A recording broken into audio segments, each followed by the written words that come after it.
And we're live. It is Saturday, April 25th, 2020, 5 o'clock p.m. We've got a significant Boris Johnson development today. The Times of London reports when Boris Johnson returns to work in Downing Street next week. Note the way they say in Downing Street, not on Downing Street. He will have to make a series of decisions that will define both his premiership and the nation's future. Less than 3 weeks after leaving the intensive care unit of St. Thomas's Hospital, the Prime Minister will decide when and how to ease the lockdown restrictions that he imposed 33 days ago. Quote, "It's the political calculus of life and death." Or maybe we should say, "It's the political calculus of life and death," one cabinet minister said. "The work is going on about how we transition from pandemic to epidemic. The question is, how many cases of coronavirus and deaths are you willing to live with in exchange for reopening the economy? We don't have fun anymore. We face questions of choice between epidemic and pandemic, economy or other stuff. But in lieu of fun, we have us." And we've got so much to talk about today. And we're going to have a special guest who we're going to rapture in here. So let me, once we bring her in, and I've got some people I need to evict from the conference because they are clearly not here to play nice. Already? Yeah, well, I'm getting rid of Tom with a shocking lack of due process. There we go. Away he goes. Hillary Hurd is one of the student contributors to Lawfare. She is a third-year student at Harvard Law School. She is fun and funny, which I appreciate. She is written a lot of great stuff for Lawfare and is super fun to hang out with. And she texted me today with a really interesting question, and I thought it would be fun to brainstorm about it on the show. So we will get to that. I just realized that my buttons are done wrong on my shirt and they're misaligned. And so like, I'm cool with that. It's, we're in quarantine. That's the way it goes. But I don't usually spend a lot of time looking at myself except when I'm talking in Zoom. So, Kate. Yes. Lamb prosciutto is where we're starting today. Oh, great. Okay. I am thrilled to show this is my new project. This is what I spent the day doing. It was a lot of fun. And we're not allowed to have fun anymore. Oh yeah, it was not fun. It was not fun. So that was my day. And now it looks like this. I like the way you do photo essays about everything. I do. Thanks. I like that too. It's like it feels like creative. I don't know. So anyway, this is a leg of lamb that you've now encased in a dry cure. Okay. And then do you hang it up? No, now it goes back into the fridge for 2 weeks in a sealed Ziploc, like airtight Ziploc bag, like a giant, it's, I don't know, it's like 2 feet long. So it couldn't fit in a Ziploc bag. And then it'll cure, I flip it over, it'll like get all of all of the salt will kind of like push all of the water out of the lamb. And then after 2 weeks, I will rinse it off, let it rest. And then it gets hung. It gets kind of tied up and it gets hung in a, I'm just basically using an old laundry hamper with slots in it. And it'll hang in the basement with a fan blowing on it for 4 to 6 weeks. Wow. Hillary Hurd, what do we think of lamb prosciutto? Well, I'm very impressed with whatever you're doing over there. I think This quarantine for me has kind of revealed a lot of private myths I've maintained about myself. And one of them was that if I just had a lot of time, I would make something as impressive as lamb prosciutto. But I have a lot of time and I can't quite say that I've produced anything that looks quite that good. But you did acquire a karaoke machine. Yeah, I'm recording a lot of songs, not because I have any talent, but because I have a lot of enthusiasm. So I've been working my way through a lot of Bonnie Raitt singles. And what are you sort of trying to learn from my law exams? Yeah. Are you releasing them in some form, or are you just recording them and storing them away on a hard drive? The second one. I think I'm going to try to spare my future self a lot of embarrassment from putting them on the internet, but I don't know. Maybe one day I will, cross that Rubicon, put them on the internet. No, I think they all need to be out there. Yeah. Because otherwise they're going to come out in discovery. Oh, I know. Yeah. Horrible. Right. You're going to get some interrogatory, all recorded Bonnie Raitt songs that, in which your voice appears. Yeah. And how about Dolly? Any Dolly? Oh, yeah. I started with Dolly. I actually went to, okay. So you've moved through the oeuvre and and now you're into Bonnie. Yeah. Well, I do think the oeuvre is like a full circle. So you sort of start with Dolly and I imagine at the end, I'll sort of find my way back there again. I like that. I like that. That seems, I also just like that, like are you by yourself doing this karaoke? My boyfriend's doing it too, but he's kind of more of a reluctant participant. This is just great. Like this is like everything that you know about karaoke you don't know, because you thought it was about making a fool out of yourself with your friends and laughing, but actually turns out it's about private. Yeah, it's like, and drinking a lot. Yeah. Well, have you ever had that moment where you go to a karaoke bar and there's that one person who seems kind of shy and then they get up on stage and they start singing and they're so incredible. And you think to yourself, that person every night after work is probably practicing that song for this very moment. They've been, getting ready.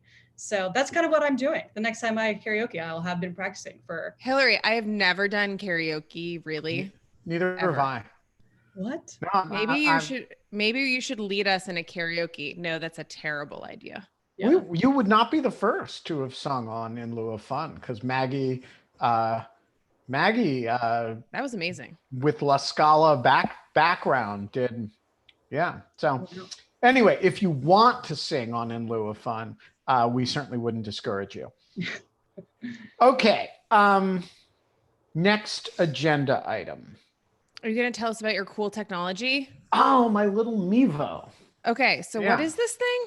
All right. So the other day I had to go on Morning Joe, and it was the first time I had been on MSNBC in a while, because, they don't actually care about,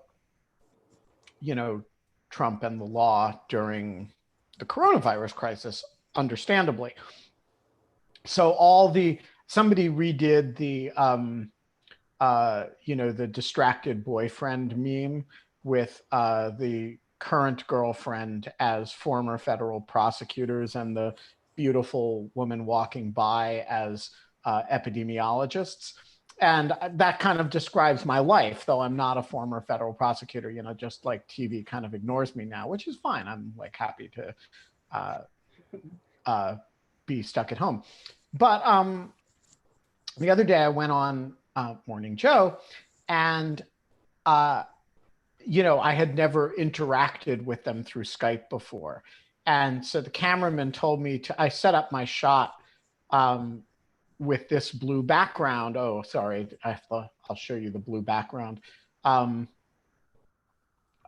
With a blue background on me, and sorry, I can't turn it off right now.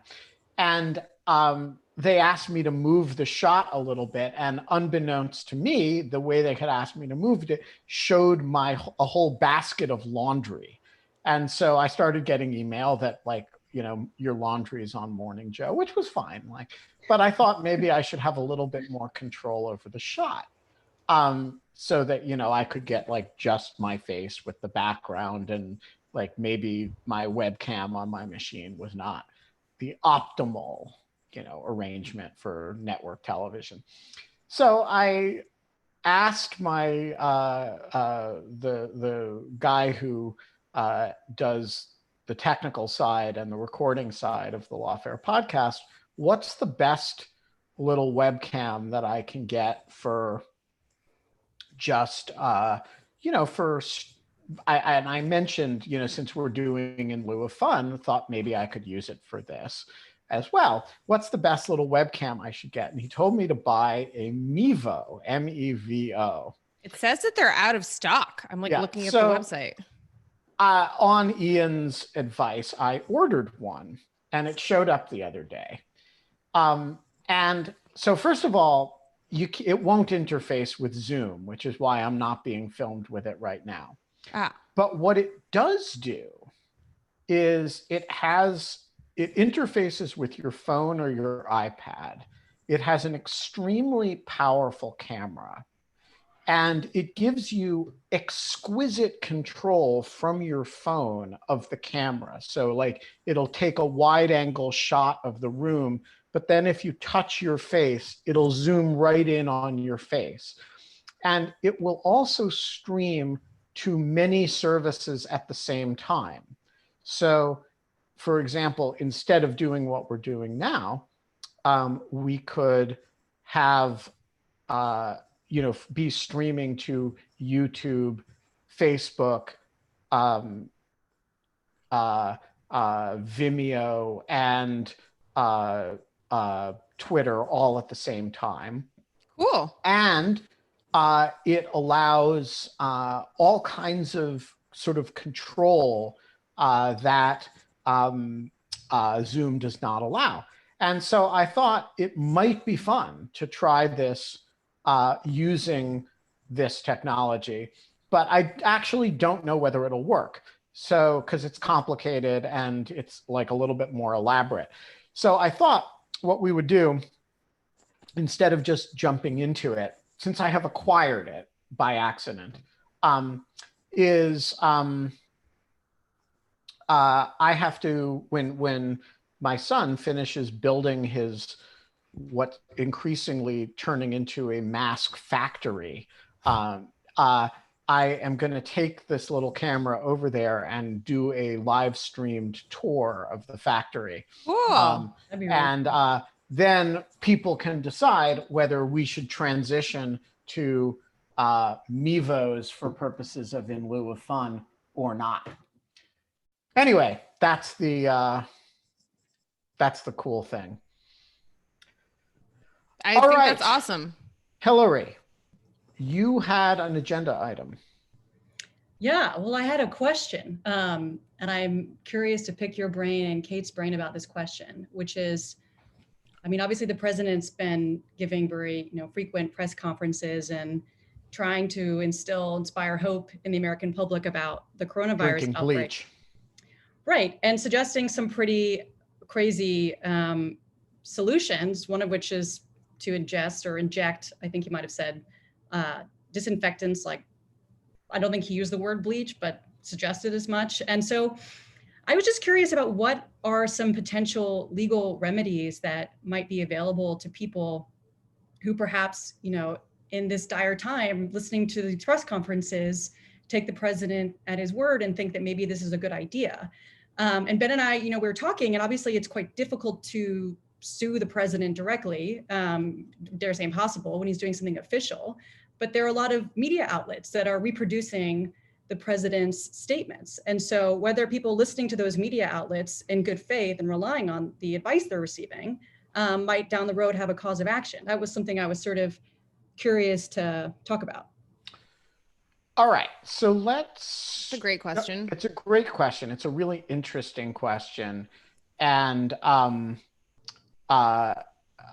let's start with the basic parameters of the answer, which don't define the precision with any precision the answer, but they do, I think, give a sense of the contours. So first of all, the president is immune from civil suit for anything within the four corners of the sort of most broad and capacious understanding of his responsibilities as president. So that's the holding of a case called Nixon v. Fitzgerald, which is, I want to say, 1976. And it involved a civil suit against Richard Nixon for matters having absolutely nothing to do with Watergate. And the Supreme Court basically holds that if it's even plausibly within his responsibilities as president, he has absolute immunity. So I think you can infer from that that Donald Trump standing up, giving an official briefing, could say literally, go kill yourself. And if 30,000 people around the country shot themselves in response, nobody would have a cause of action against the president, or even, I mean, the president would be immune from lawsuit. Whether that's a good decision or not, I think is very worth thinking about, but it is constitutional law as it is currently understood. So the second question then becomes, what about the amplifiers, right? The people who were saying on Fox News,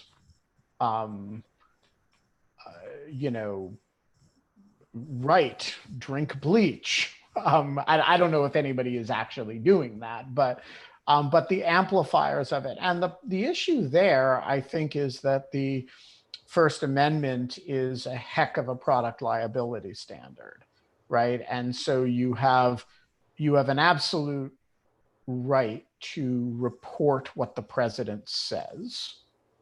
And if you do it truthfully, I mean, the president did say it. So presumably reporting that the president said X cannot be actionable.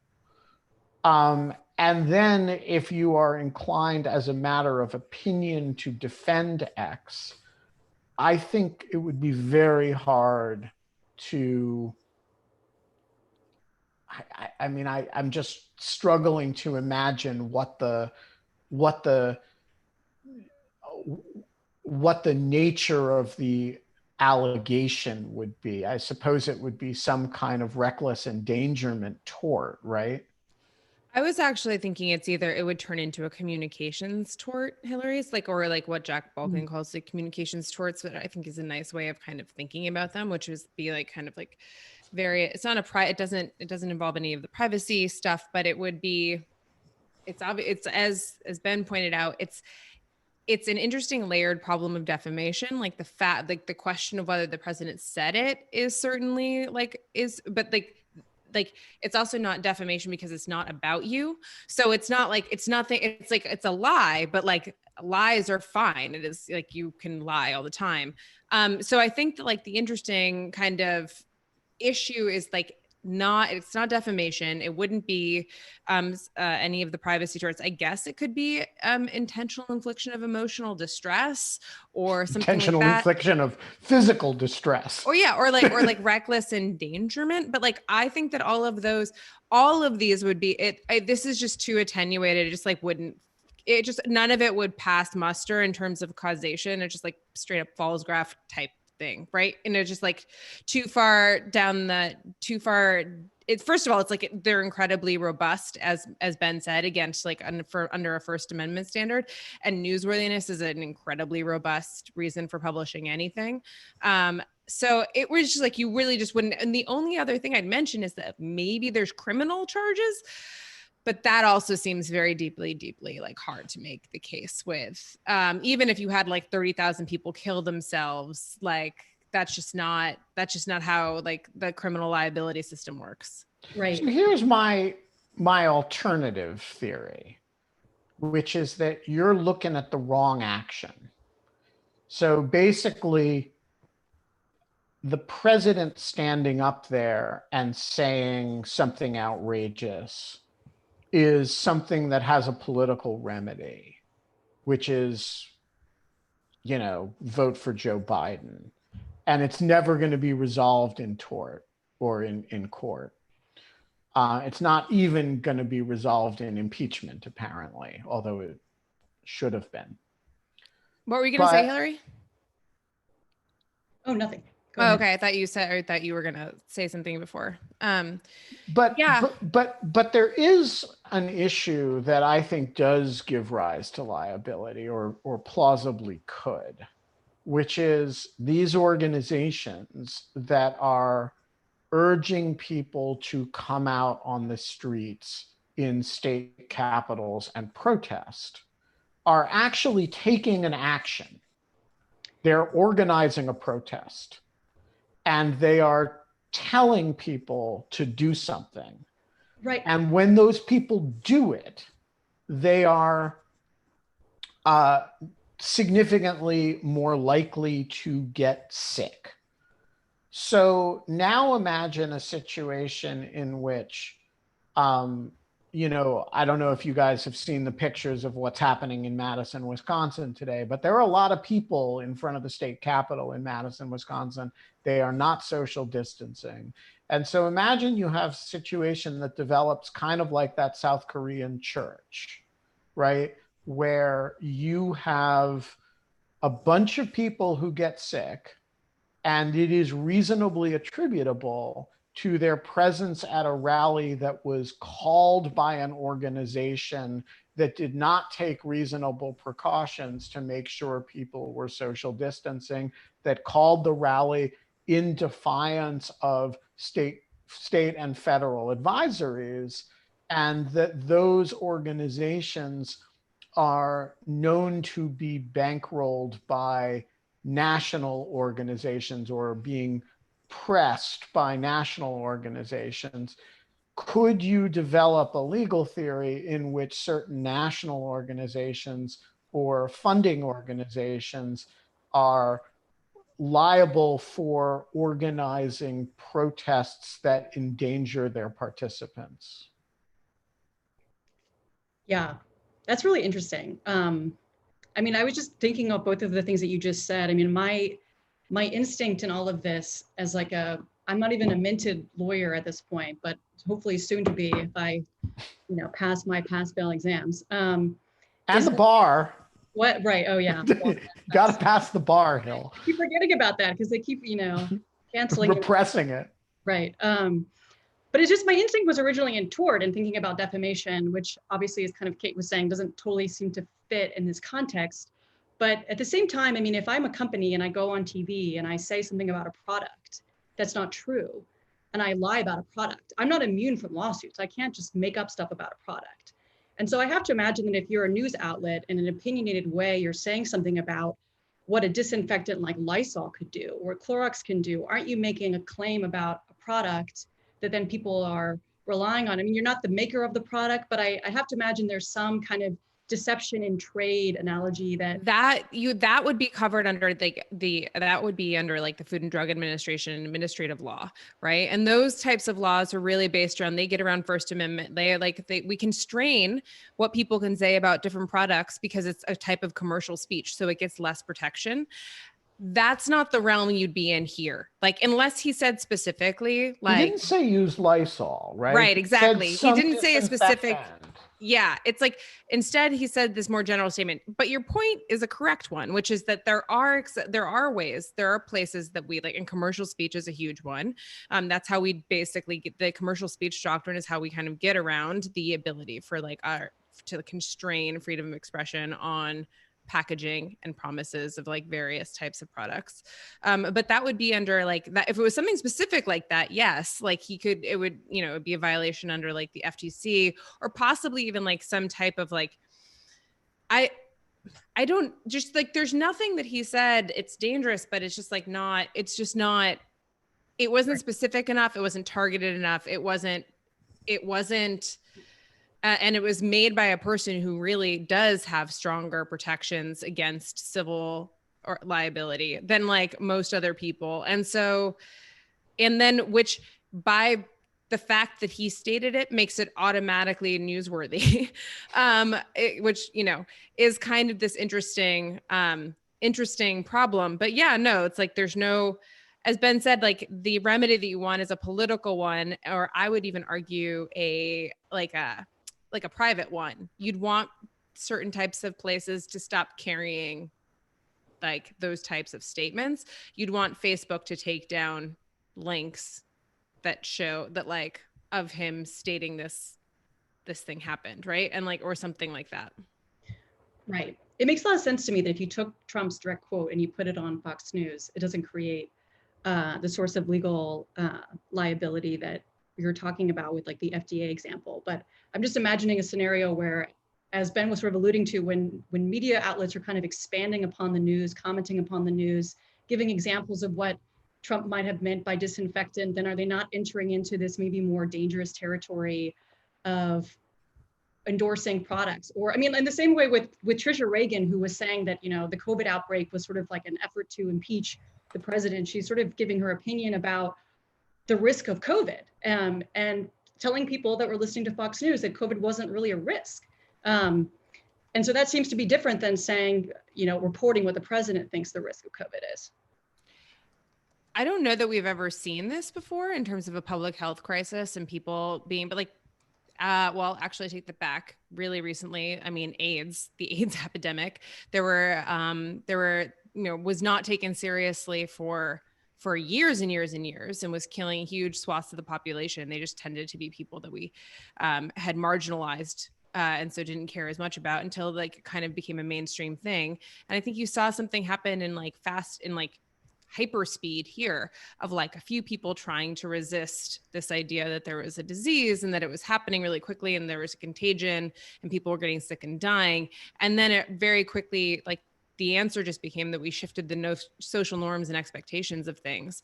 I think that the acuteness of how fast this set on and how quickly it kind of spread and all of a sudden appeared changes like the nature of this a little bit. But I think it's a great question. I think it's a great question about like in a public health crisis, what can you lie about? There's a few more wrinkles on it that I think are interesting. One is that there is an actor that is almost like suing Donald Trump, but isn't covered by Nixon v. Fitzgerald. And I thought about this recently because that actor started suing people, and it is the Trump campaign. Oh, interesting. And so the Trump campaign is emphatically not covered by Nixon v. Fitzgerald, right? It is not the president, and it is not entitled to presidential immunity. And recently, the Trump campaign started sending cease and desist orders and started suing people. And I thought that's a really risky thing for them to do, because if you're the Trump campaign and you have an independent juridical personality that allows you to file suit, that same independent juridical personality allows you to be sued. And it allows you to be sued by anybody that the president defames. And by the way, the president engages in defamation constantly, right? So we had Lisa Page on the show the other day talking about, she made a little cameo appearance on the show, and Lisa, made the point that we asked her, what's the worst thing the president has ever said about you? And she said, well, it's probably that I, committed treason. Now, treason, falsely accusing somebody of treason is libel per se, right? It's per se defamatory, assuming it's not true. And of course it isn't true. But you can't sue the president. But if he says it at a rally. I was hoping that's what you're, so yeah. And the rally is a Trump campaign rally event. And the Trump campaign has a YouTube channel. We should stop talking about this in case we give them ideas. Otherwise, if we warn them off of doing this, otherwise they might fall into the trap and then we can sue them, Ben. Sorry, hold on, go ahead. The president has never defamed me. My point is that imagine that Donald Trump were to make some of these comments that he is now making from these press briefings at a rally, if he ever has a rally again. And imagine it ends up on the Trump campaign YouTube channel.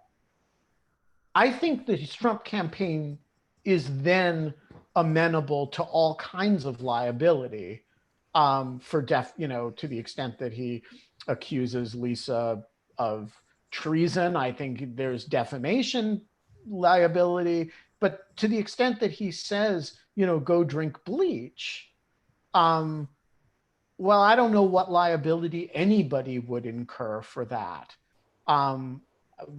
But if there is a tort there, I don't see why the Trump campaign would be immune from it. Yeah, I think that, I mean, the strongest argument I guess I would make is that they themselves are not the speaker, and that and because there's such strong protection specifically for political speech under the First Amendment. But I think that you'd obviously have a better chance of that. It'd be an interesting wrinkle on Nixon, for sure. So, great question, Hillary. Thanks. Yeah, well, you're giving me some interesting ideas for our lawsuit. Maybe we can all initiate one at some point in time. Yeah, and in the meantime, you can. Bored. Yeah. All right, we're going to zap you back into the audience. All right, sounds good. But I want to hear you sing this week. Oh, yeah, it'll be a long time before that ever happens, but I'll be the first to know. Excellent. All right. Should we plan I have a really sweet comment that someone wrote to me. A fan who's been watching the show wrote to me and been waiting to share with you until today. So I'm going to read it. Okay. So while explaining In Lieu of Fun to my partner, I had an epiphany about why I enjoy it so much. In short, it's like a party rather than a business meeting. Most shows are the latter. They're structured around a fairly strict agenda and take place among people who, whether or not they like each other, have to maintain professional distance. In Lieu of Fun, by contrast, is the party at your grown-up college friend's house where people drink and swear, but also talk about serious things. Even when they don't know each other, it's civil but relaxed. And that's what makes it so compelling. I thought that was like a really nice summary. Yeah, because actually it picks up on something perceptive and important, which is that Kate and I actually like each other, and we're doing this show because we like hanging out. And that's sort of half the fun is like getting together every day and hanging out for an hour and having a drink and bringing in other cool people to chat with, both those that we know and those that we don't know. Speaking of ones we don't know who have interesting points. Do you think we should start calling this season 2, by the way, of In Lieu of Fun? Or do you think it should just be a continuous season, but now that we're in month 2? No, I think season 2 is when the pandemic is over. Well, no, it's when the pandemic is over, the show ends because we all go back to work, and then wave 2 happens. We have to go back, and then we're in season 2.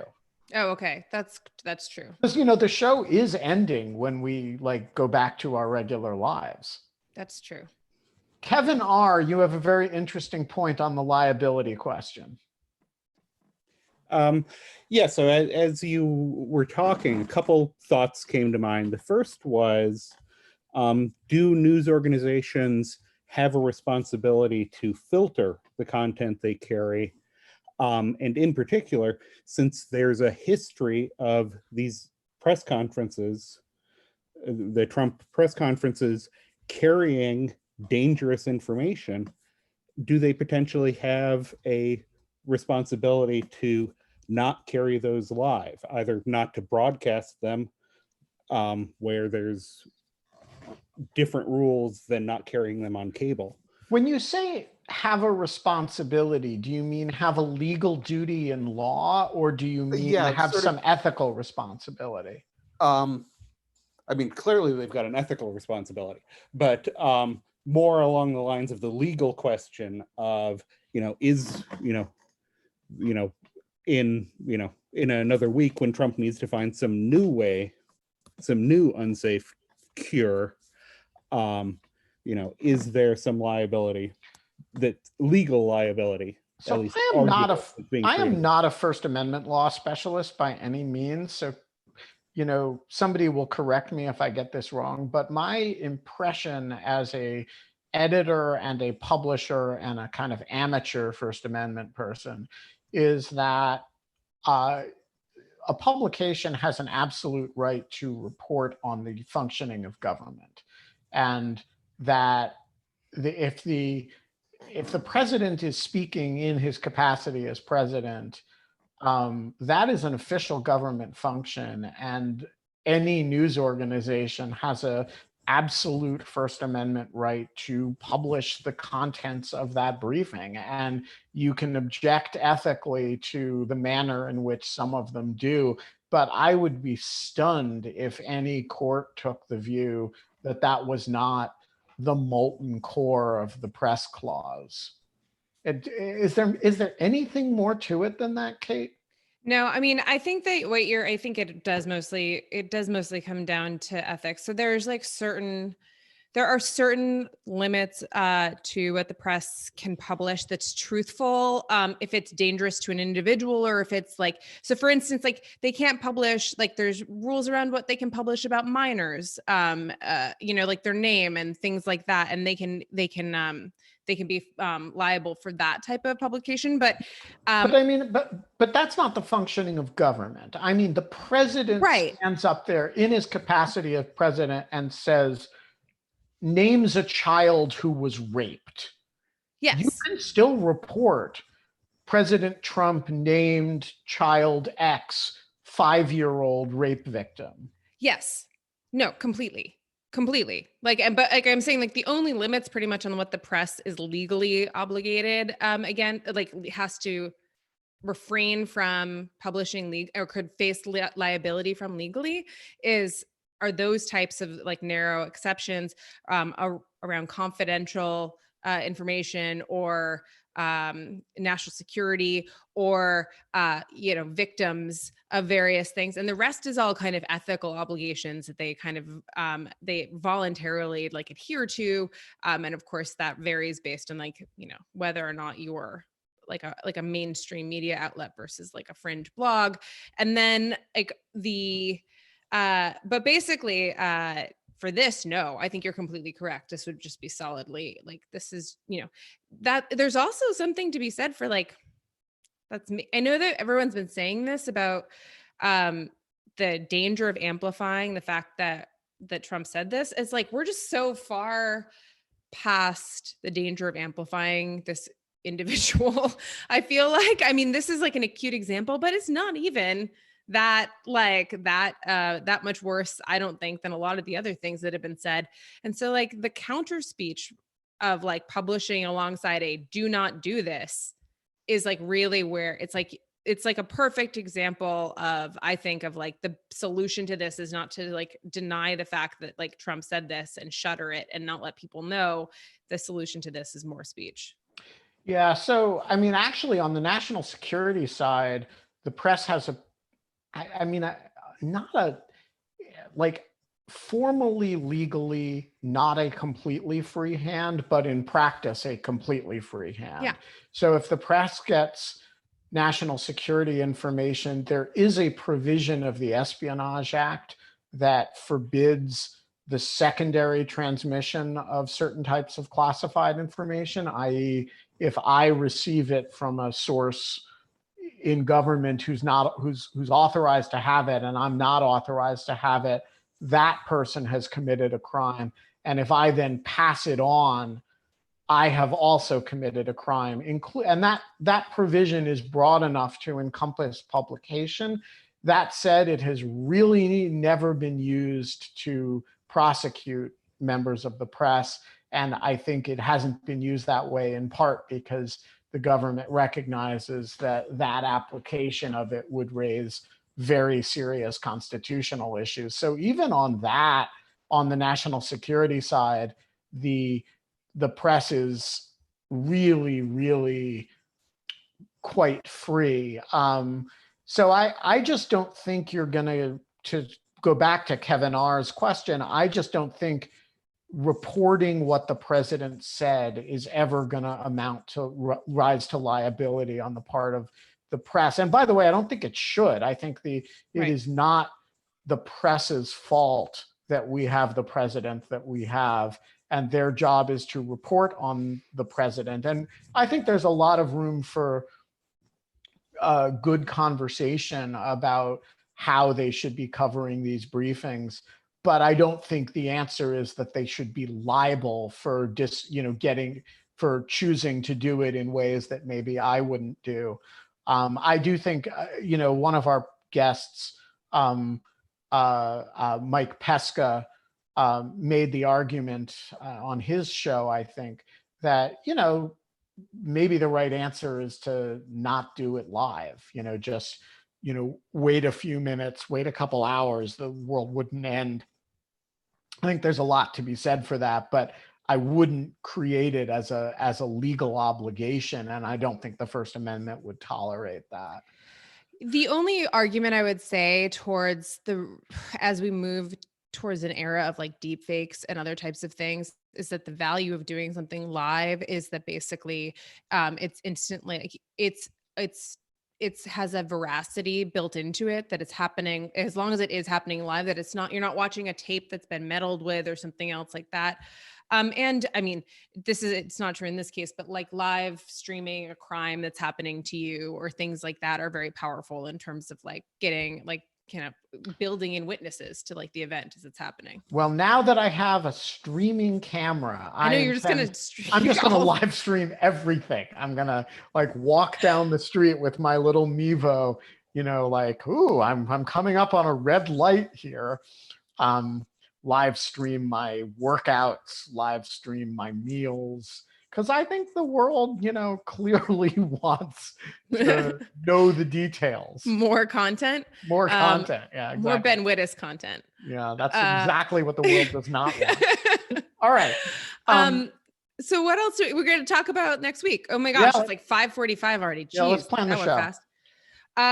So we're done with Pugilism Week? Yeah. And you're in charge of our mystery guest for tomorrow. I have a great mystery guest for tomorrow. I'm excited. Good. Should I give you clues? Yeah, give me a clue. My mystery guest was recently the subject of a New Yorker profile. Ooh. Which would make you think I'm talking about Carrie Goldberg, but I'm not talking about Carrie Goldberg because she was your mystery guest last week. It's true. My mystery guest makes videos and is going to share some videos tomorrow. Awesome. Cool. Yeah, those are the clues you get. Great. I love it. There's we have, I don't know that we have like, do we have a natural theme that comes out of next mystery guest? Or like, I mean, I think the theme is fun, but it also kind of felt limiting to like have people on that just were going to fight with each other. Yeah, it's true. And some of our guests were more pugilistic than others. That's true.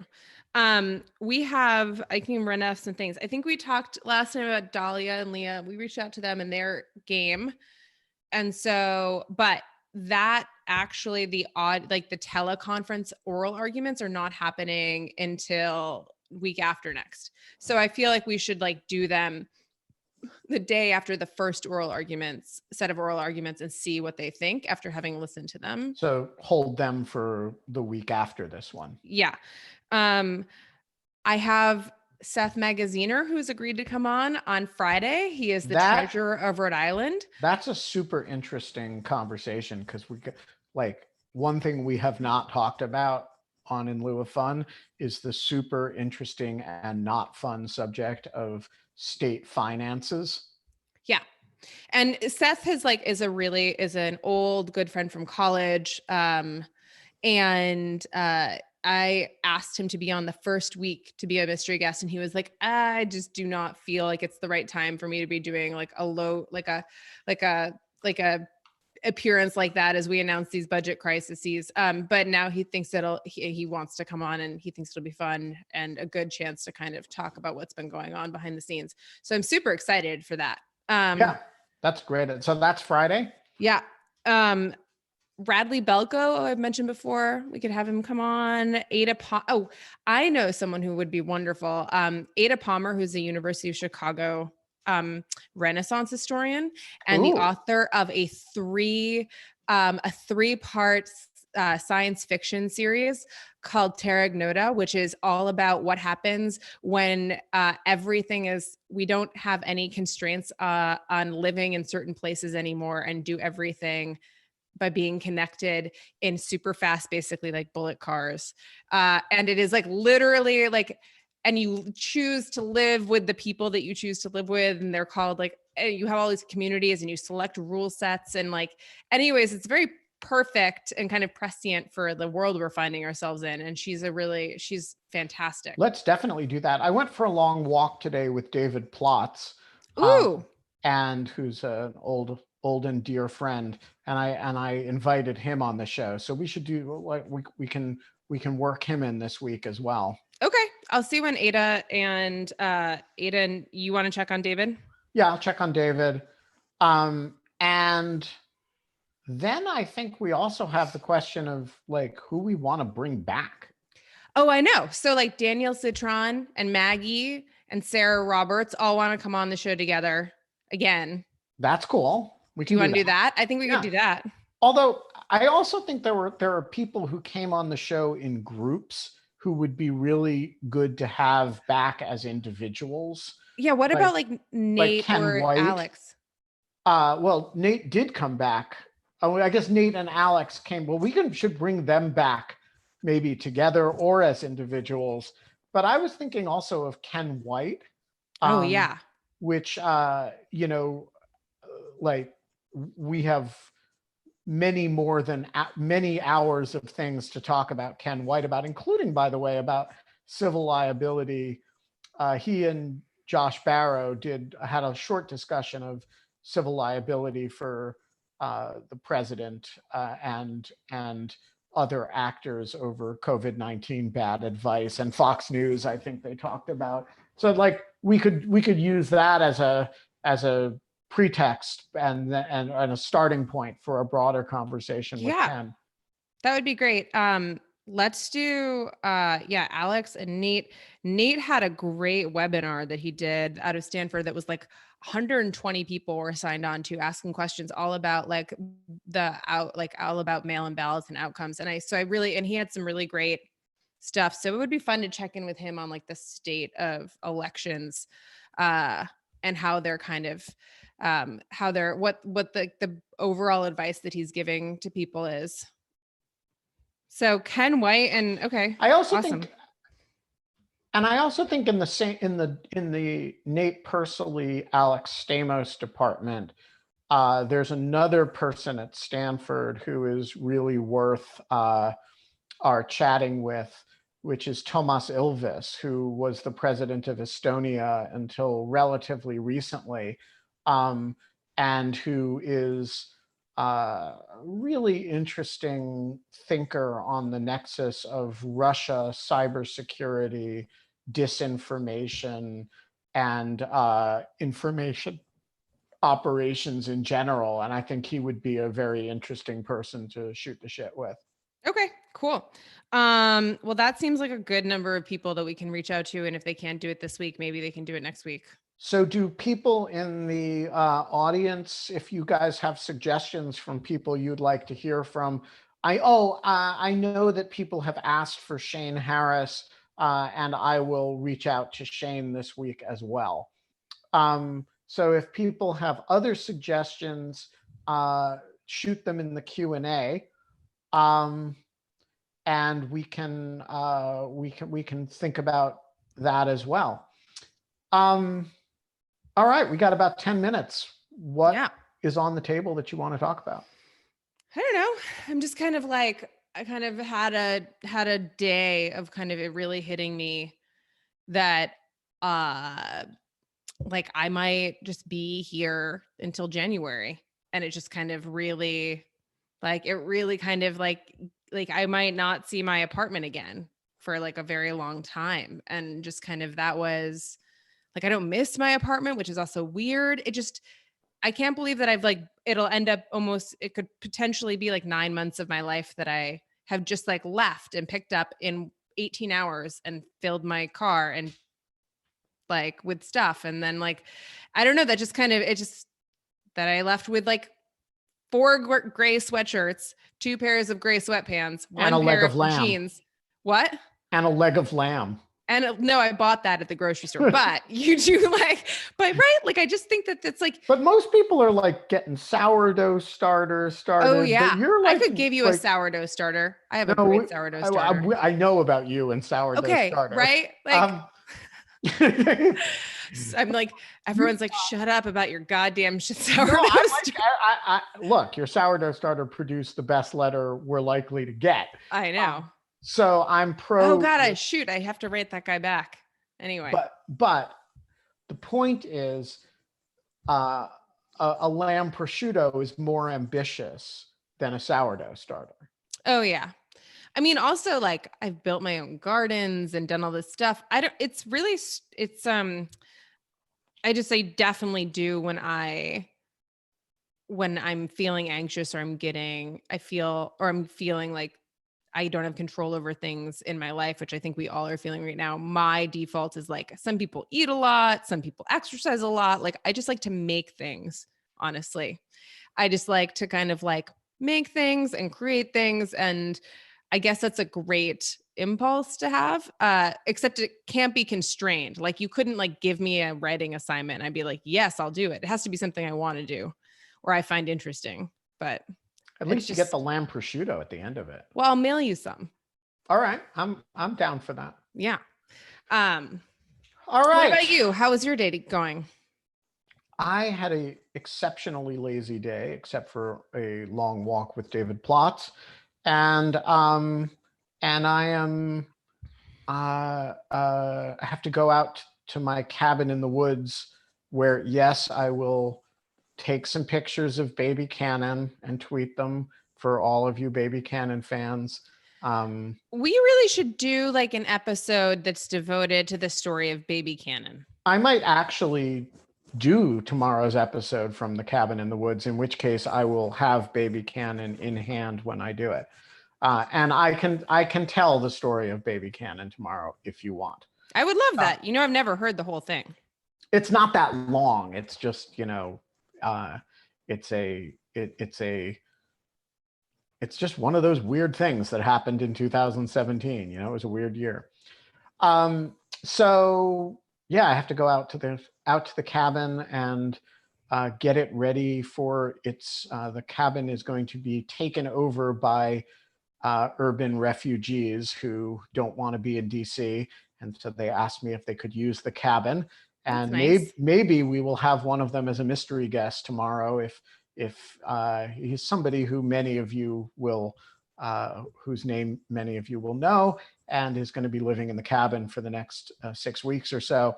So if he is present when we are recording in lieu of fun, maybe he will make a cameo at the cabin in the woods. So I don't know. That's it with me. That and helping Gabriel make masks. Yeah. How's that going? They keep churning out. That's great. Getting ready to make his first delivery of a mask shipment. So he's it's the first 100 or so. Yeah. I was gonna say, there was something I was just gonna say that was about like, we should mention that we were on Trumpcast. We had our first media mention, Ben. Yes, Trumpcast.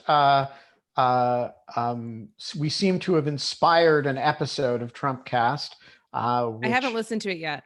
It showed up in my podcast queue, and it was recorded immediately after Virginia Heffernan and Mike Pesca were on the show together, and they vamped off of a line discussed on In Lieu of Fun, and it turned into an episode of Trumpcast. So, Cool.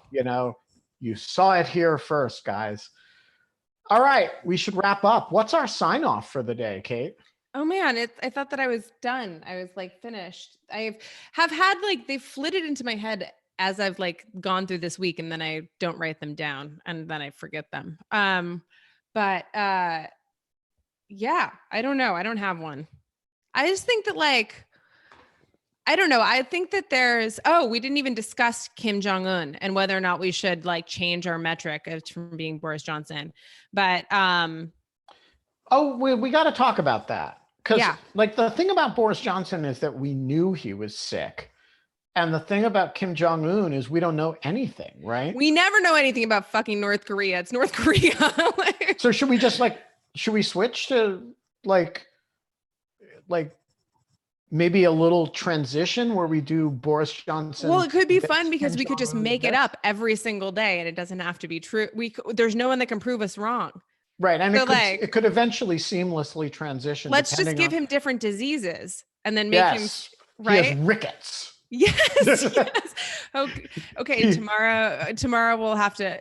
Tomorrow you have to come up with a new disease for Kim Jong-un. Every day, Kim Jong-un is going to Boris Johnson will get a truthful update, and Kim Jong-un will get a new disease diagnosed by a team of scientists flown in from a different country. Yes, this is perfect. Team of doctors. Okay, I think we can do that. Yeah, I think it'd be fun. All right, you have frittered away another hour with In Lieu of Fun, to borrow the sign off of the Car Talk guys.